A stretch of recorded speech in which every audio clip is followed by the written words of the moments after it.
made for regional or international market goes to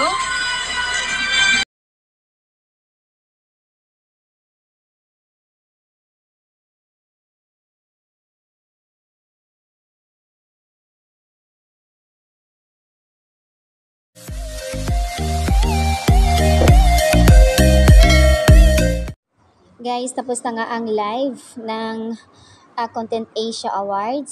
So, si Sir Arjo lang ang nanalo po sa Pilipinas. Pero congrats pa rin kay Kayla and Kemcho dahil po ay kahit papaano ay nakuha sila as a presenter.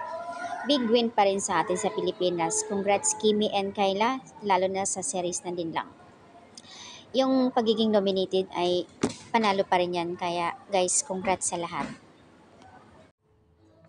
Hindi naman ito ang unang pagkakataon, may mga next pa naman din na malay mo makuha uli ang kanilang series. So, ayan guys, ang update.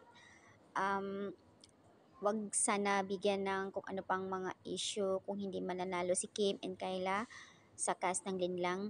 Sabi nga ni Pau, yung pagiging nominated ay panalo na yun para sa kanila. So, congrats Kimi and Kayla kung saan sila nandoon ang present.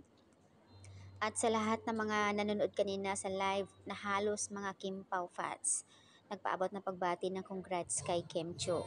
So, ayan guys, at least mayroon tayo dito sa Pinas, si Arjo Ataydi. Congrats, Arjo.